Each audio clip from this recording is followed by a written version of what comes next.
My name is Margie Bierkiers. I'm a professor at the Justice Systems, and I teach crime and justice in America for Joseph Baldwin. I've been doing this now for about 6 years there at the university. Basically, we go over the entire criminal justice systems of how we have laws, why we have them, who makes them, and then we move into the criminological theories and why people commit crimes.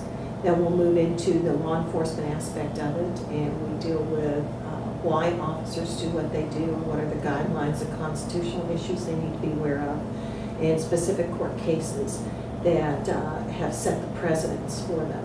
Then we'll move into the court system, and we go over the rules and regulations of the courtroom, the different roles people play and their function, why we do the things that we do a certain way in the courtroom. Then we move into the correctional field, and we deal with the differences between probation and parole, the guidelines of why people need to be treated humanely, what are some of the court cases that have set the precedents for that particular field. Okay. We also deal with home arrest and some other community-based correctional methods that are out there today. Okay.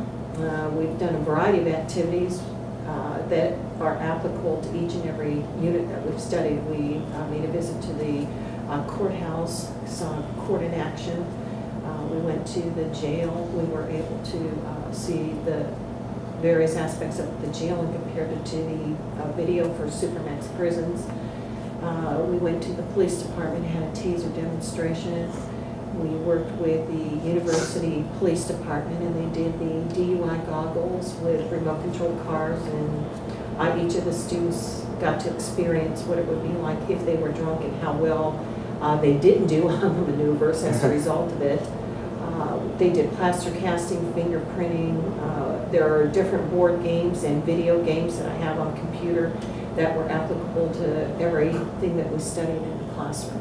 I think the fact that you could do the lecture and then have hands-on activities to bring it home or kind of reinforce what they've learned and how it's applicable, rather than just read it in a book and not really realize how it actually applies to what the officers do or what the courtroom does or what they do in the correctional system. They actually get to see it in action.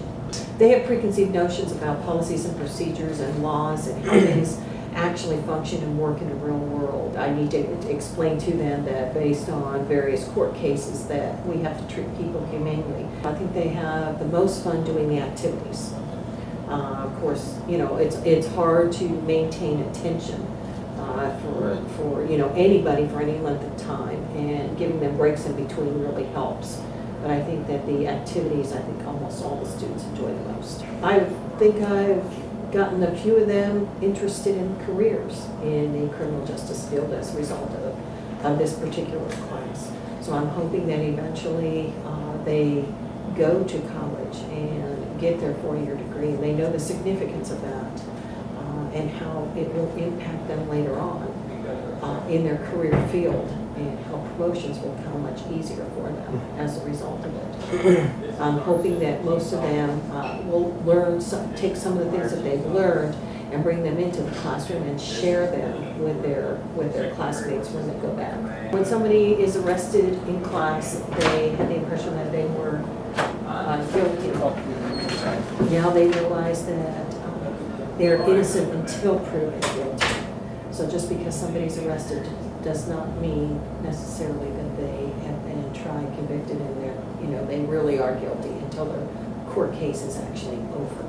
Then they know that that's the accurate